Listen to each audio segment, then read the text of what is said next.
Our scene begins in the year 1815, and we find a young Horace man enthralled as he writes to his new associate, Catherine Beecher. Listen and immerse yourself as we follow correspondence between our young friends. Dear Catherine, it was a pleasure to finally meet you at the party this past spring and speak about the novels of Sir Walter Scott with someone who shares my sentiments on the topic. Unfortunately, I do not get to share the depths of my ideas with you.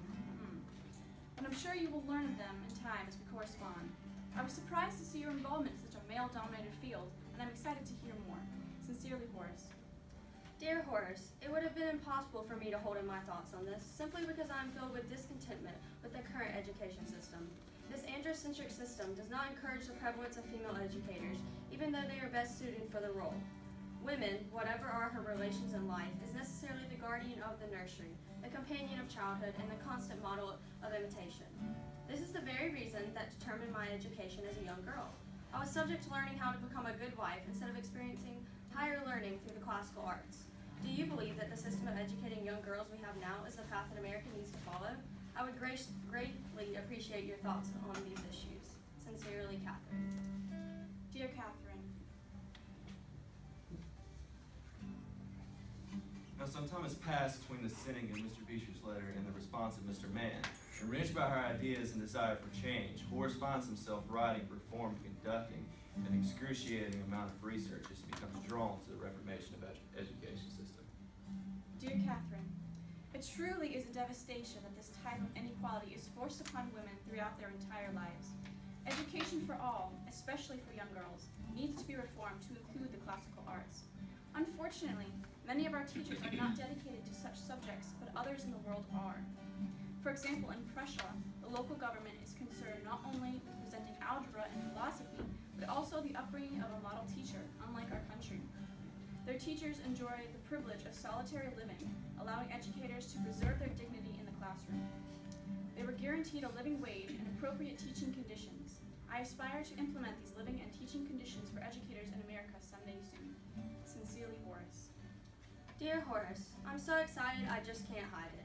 I wrote to you previously concerning the role of women as educators, and now I must announce that strides have been made to improve their standing. With great joy, I have opened the Hartford Female Seminary, which strives to educate women on how to become the best teacher possible. Here they learn the essentials to functioning in a modern society, including English, algebra, and philosophy. In just a year, 100 young ladies have flocked to our prestigious and innovative institution, yet it has not gone without objection. It infuriates me that a father of a vibrant mind would say, "These branches fill young misses with vanity to a degree that they are above attending to more useful parts of an education." But guess what? They are, and they will. This attendance is preparing them to become missionary teachers. In this present age, there is a final frontier awaiting us that is filled with uneducated masses in need of an education. And we, the daughters and sisters and mothers, will be the ones to lead this initiative. Thank you for your support and encouragement thus far. Please continue alongside us. Sincerely, Catherine. After hearing from his dear friend, Horace was impressed with Catherine's accomplishments, but felt a heavy-set desire to share some of his own. He was overjoyed by her progress and was moving toward a better education for all within his own work. Dear Catherine, so lovely to hear from you. It's been far too long, my dear friend. You've made many advancements since we have last spoken in person, as have I. Among these are becoming the secretary of the newly established Massachusetts Board of Education. We have already achieved in making education compulsory for all elementary-aged children, and soon hope to achieve the opening of 3 normal schools that will fulfill our beautiful dream of what education should be.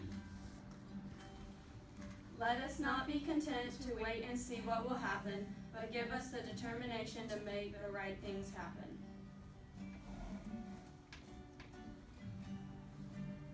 So as you've seen here, much progress is made between these two individuals, pushing public education to the forefront of society and making a quality education possible for all within reach. We owe a great debt to them, and we thank you for taking the time to listen to our story.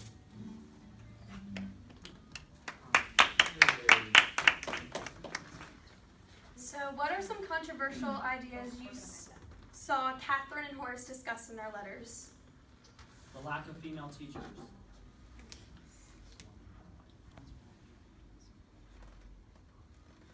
Anything else? Women were taught to be like good wives instead of like having an equal education with men.